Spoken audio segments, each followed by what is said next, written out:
नमस्कार। उम्मीद है आप सब बहुत अच्छे से रह रहे हो। पितृपक्ष चल रहे हैं और ये वक्त होती है कि हम अपने पितरों को बहुत अच्छे से याद करें, उनके आशीर्वाद को प्राप्त करें और अपने साधना पथ में अग्रसर होने की उनसे दिशा निर्देश प्राप्त करें। जितना हमारे पितरों को पता होता है हमारे बारे में, इतना किसी को पता नहीं होता है। वो आत्मा बन चुके हैं और आत्मा को सर्वज्ञाता माना गया है। यानी कि आत्मा सारे ज्ञान को अपने अंदर समेट सकता है, क्योंकि वो एक ही जन्म के अधिकारी तो नहीं होते हैं ना। तो जन्मों जन्मों का जो ज्ञान होता है उनका, वो उनके अंदर रहते हैं और जब वो आपको आशीर्वाद देते हैं तो वो आपको वो ज्ञान का भी आशीर्वाद दे सकते हैं। इसलिए पितृपक्ष को इतना अहम माना गया है और पितृपक्ष के वक्त में इतना ज़्यादा हमें दिशा निर्देश दिया जाता है और सावधानी बरतने के लिए कहा जाता है। आज हम लोग शुरू करने जा रहे हैं तंत्र का क्लास या तंत्र का लेक्चर शुरू करने जा रहे हैं। तो इससे पहले मैं आज के जो वीडियो है उसमें सिर्फ यंत्र मंत्र और तंत्र के बारे में कुछ बातें शेयर करूंगी, क्योंकि ये एक ऐसा परंपरा है, ऐसा गुरु परंपरा है कि इसका हम लोग गुरु निर्देश के अलावा और यज्ञ साधक के अलावा किसी को ये ज्ञान प्राप्त करवाने में स्वयं आदि गुरु महादेव का मना है। इसलिए इस ज्ञान को बांटने वक्त हमें बहुत ज़्यादा एहतियात बरतनी चाहिए। इस ज्ञान से जितना किसी का अच्छा किया जा सकता है, शायद उससे ज़्यादा इस ज्ञान से बुरा किया जा सकता है। तो जिस तरह से न्यूक्लियर विज्ञान एक तरह से वरदान है और एक तरह से मानवता के ऊपर एक बहुत बड़ा अभिशाप है, वैसे ही ये ज्ञान आध्यात्म की न्यूक्लियर ज्ञान है।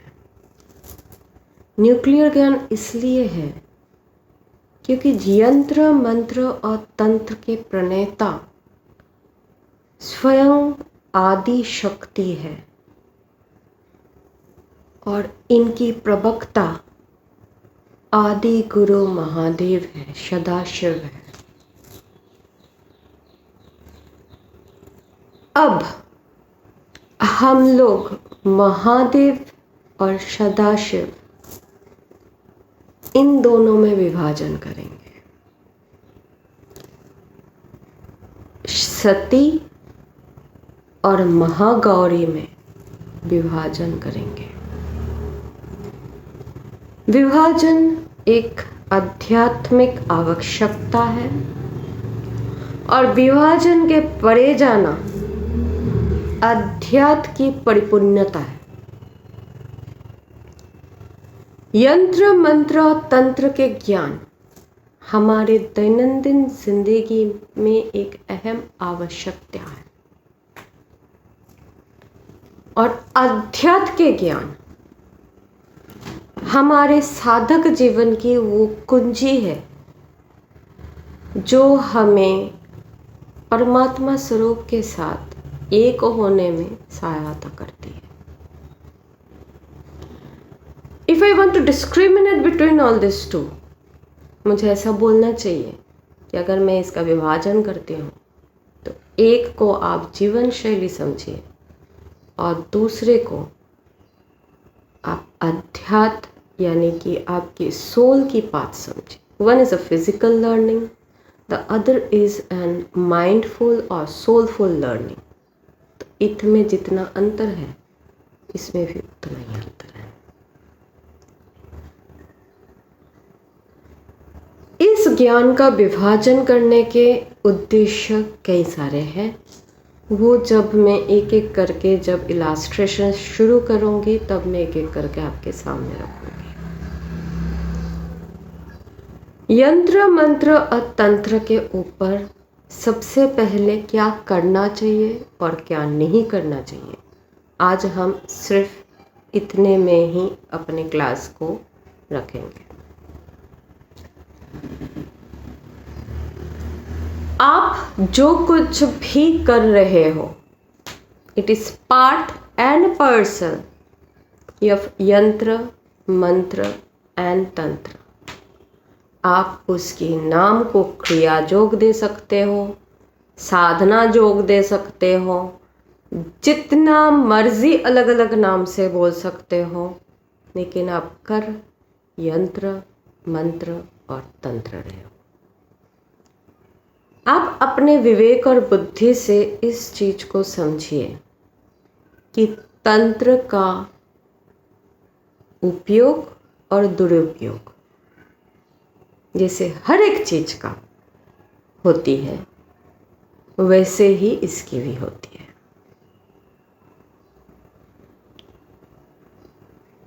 आफ्टर ऑल आपको समझना पड़ेगा कि ये कर कौन रहे हैं ना इंसान. किसी भी जानवर के अंदर मंत्र या तंत्र करने का बोध नहीं होती है.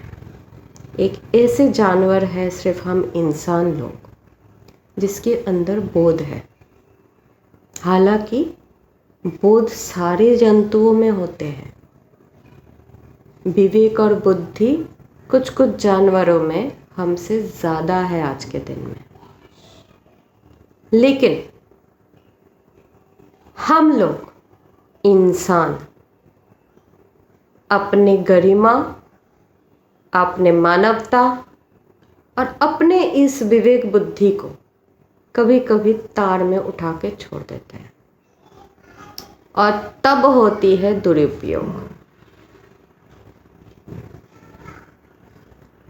उस वक्त क्या होता है, आप आपके इच्छा के वश में हो जाते हो. तब आपको लगता है कि मेरी जो अच्छाई है इससे परे और कुछ नहीं है. जो मैं करना चाहता हूं वो सही है, चाहे उसमें किसी और का नुकसान होता है तो मेरा क्या जाता है.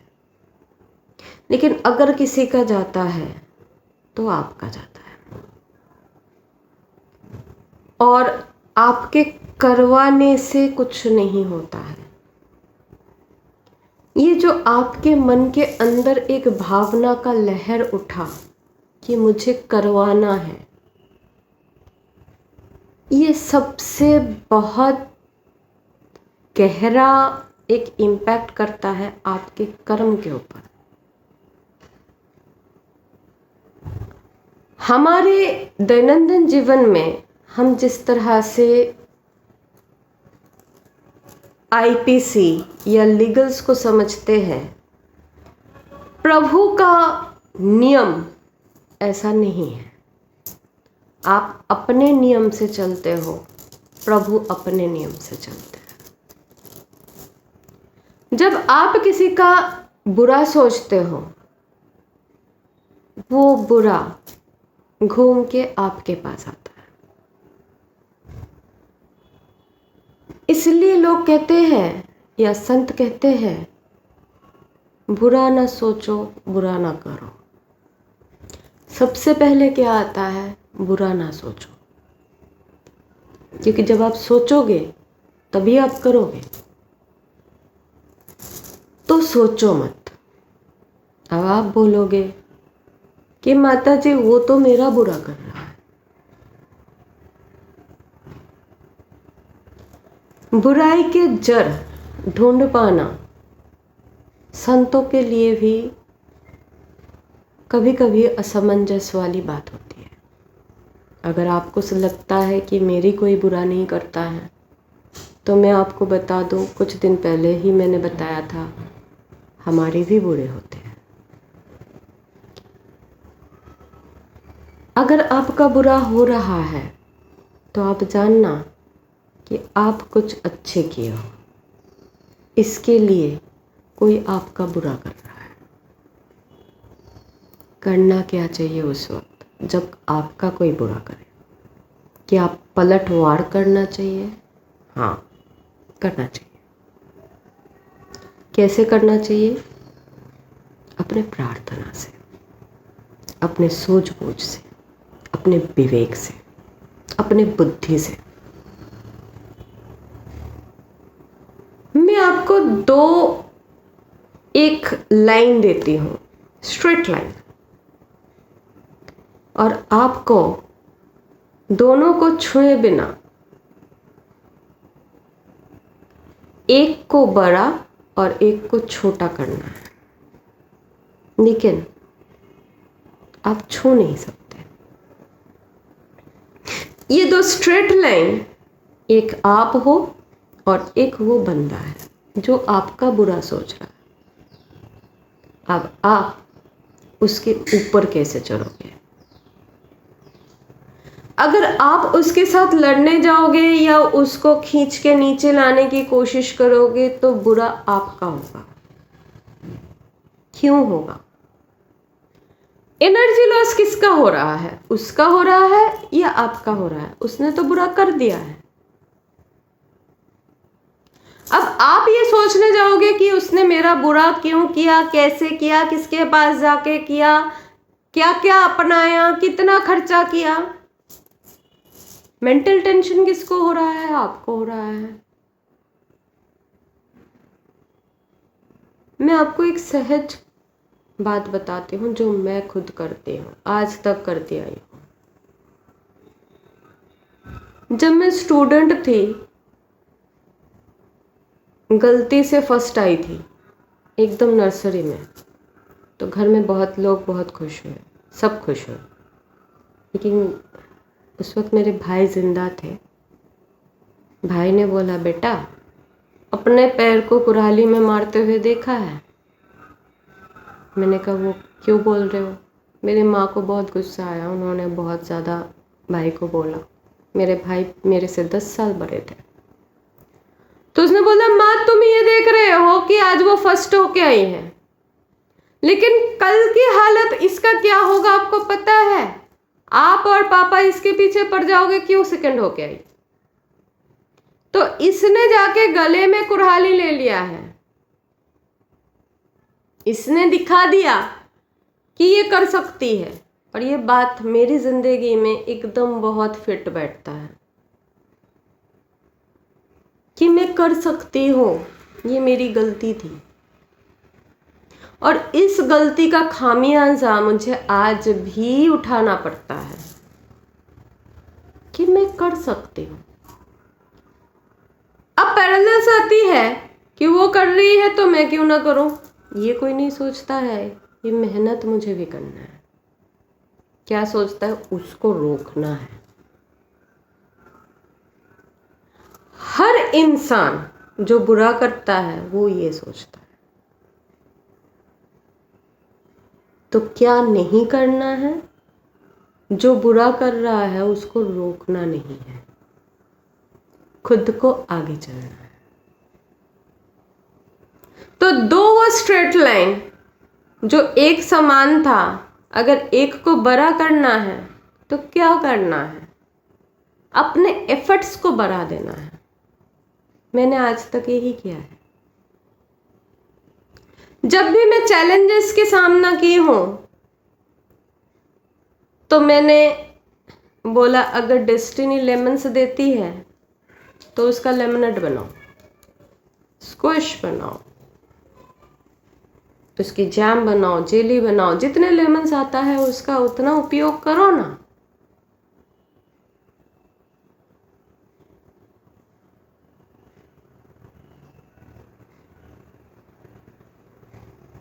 आपको ये नहीं सोचना है कि मैं थक जाऊंगा, मैं रुक जाऊंगा। अगर आप रुकते हो वो गलती। अपने अंतिम श्वास तक चलना हमारे कर्म है। अपने अंतिम श्वास तक प्रभु का नाम भजना हमारा कर्म है। प्रभु से आश्रय मांगना हमारा अधिकार है। और अपने मन में किसी और के लिए सोचना हमारी गलती है। और अब ये और कोई भी हो सकता है। आपको गीता या महाभारत की एक प्रसंग बताती हूं। बीच में अभिमन्यु का देहांत हो चुका है। अर्जुन ने जब वापस आते हैं, अपने पुत्र के शव को देखते हैं और शोकाकुल हो जाते हैं। 15 साल का एक लड़का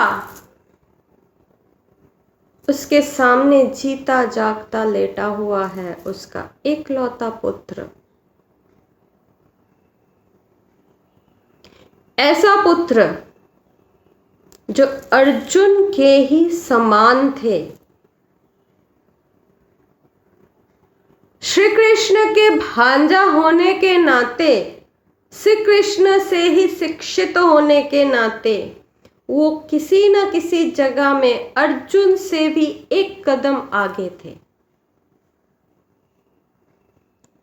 लेकिन छल ने, कपट ने, ईर्ष्या ने और दुष्ट बुद्धि ने उसका हत्या कर दिया था।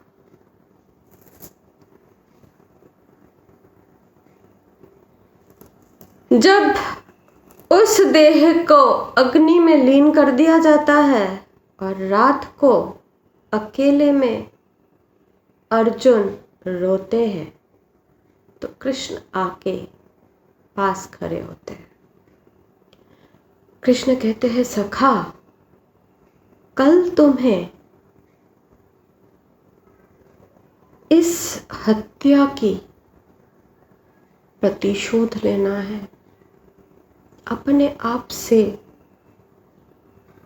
लड़ो, अपने शोक को दमन करो और कल की तैयारी शुरू करो।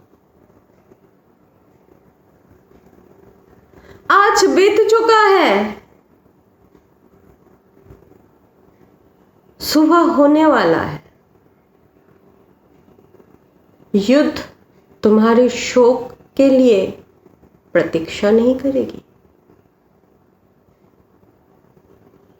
तो अर्जुन कहते हैं, आप भगवान हो, मुझे सिर्फ एक बार के लिए मुझे अपने पुत्र से मिला दो। मैं यहाँ पे थोड़ी सी घटना को शॉर्ट करती हूँ। और श्री कृष्ण ने अर्जुन को ऑब्लाइज करते हुए अभिमन्यु के पास ले चलते हैं कि ढूंढ लो अपने संतान को। अर्जुन देखते हैं समक्ष में बहुत सारे बच्चे खेल रहे हैं, सबके उम्र, सबको देखने में एक जैसा, और वो अपने खेल कूद में इतने मस्त हैं कि उनको कुछ नहीं दिखाई दे रहा है, उनको कुछ सोच ही नहीं है। जब बच्चे खेलते हैं तो उनको कहाँ सोच होता है। बहुत छानने के बाद अर्जुन को अभिमन्यु दिखती है और वो अभिमन्यु अभिमन्यु अभिमन्यु करके चिल्लाते रहते हैं, लेकिन अभिमन्यु को कोई आवाज देने की जरूरत नहीं महसूस होती। तो जाके श्री कृष्ण उसको लेके आते हैं।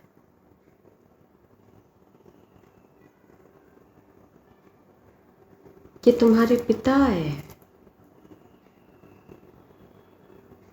तो वो कहते हैं पिता?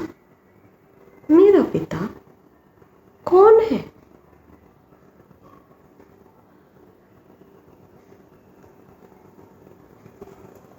अर्जुन कहते हैं पुत्र तुम मेरे बच्चे हो, तुम मेरे संतान हो, और तुम पूछते हो मैं कौन हूं? तो उस आत्मा बन चुका अभिमन्यु का मुंह से एक श्लोक निकलती है, वो है कातव कंता कस्ते पुत्र।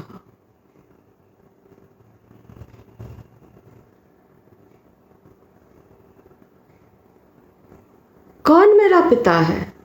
मैं किसका पुत्र हूं? ये हमारे आत्मा की सच्चाई है।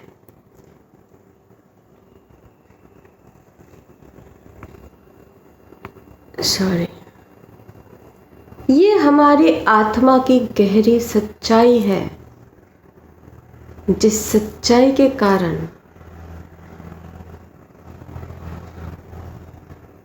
हम जब शरीर धारण करते हैं, हम भूल जाते हैं कि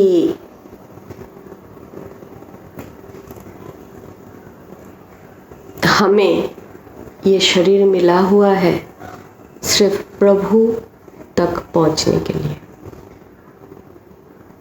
हम पात्र हैं इस महामाया की पूरी एक खेल की। जब तक ये शरीर है तब तक संबंध है, जब तक ये शरीर है तब तक हम किसी के पुत्र, किसी के माता, किसी के पिता, किसी के कुछ बनते हैं। जिस दिन ये शरीर चली जाती है हमारे हाथ से, उस दिन सिर्फ हम और हमारे कर्म रह जाते हैं, बाकी कुछ नहीं रहता। और सच्चाई यही है हमारी जिंदगी के कि हमारे साथ कुछ जाता आता है नहीं। इसीलिए प्रभु के भक्तों सिर्फ और सिर्फ अपने कर्म पे ध्यान देना, अपने यंत्र को अपने ही कर्म में लाना, अपने मंत्र को अपने आत्मा के उन्नति के लिए रखना और अपने तंत्र से अपने सुरक्षा करना। तंत्र आपको कभी भी ये अधिकार नहीं देगी कि आप किसी का बुरा करो। और मैं जितना इस लेसन्स में सिखाऊंगी, इसमें आपको मैं प्रयोग नहीं सिखाऊंगी। मंत्र के क्लासेस जब शुरू होगी, आप मुझसे मंत्र पूछोगे और उस मंत्र के जवाब मैं आपको दूंगी।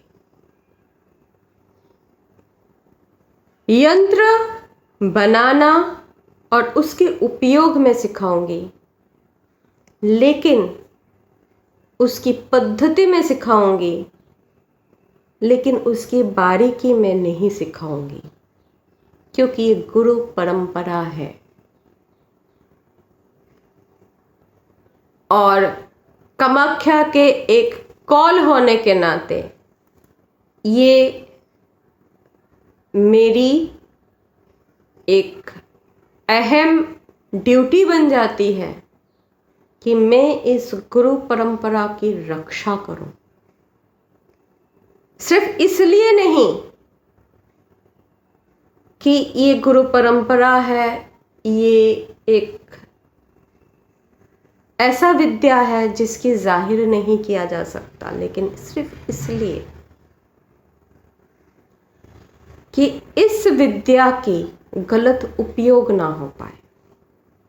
जिसको सीखना है वो मेरे सामने आए, समक्ष आए, मैं उसकी पात्रता चेक जरूर करूंगी, और अगर उसमें मुझे पात्रता दिखाई दी तो मैं ज़रूर सिखाऊंगी। और इस विद्या के उपयोग आप तब तक कर सकते हो जब तक आप किसी के साथ गलत नहीं कर रहे हो। जिस दिन आप गलत करने की कोशिश भी करोगे, उसके बाद ये वीडियोस चाहे आप 1,00,000 बार देख लो, समझ कुछ नहीं आएगा।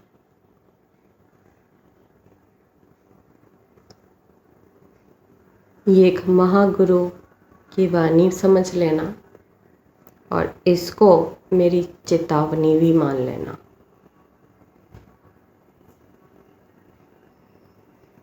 और अगर आप समझोगे कि आप इसको देखने के बाद आप कर रहे हो तो माताजी को क्या पता, तो जो लोग मेरे ऑलरेडी दीक्षित शिष्य हैं उनसे पूछ लीजिएगा कि वो माला वहाँ फेरते हैं और पता मुझे यहाँ होता है कि वो क्या माला फेर रहे हैं। इसलिए गलती से भी गलती करने की कोशिश महागुरुओं के साथ मत करें।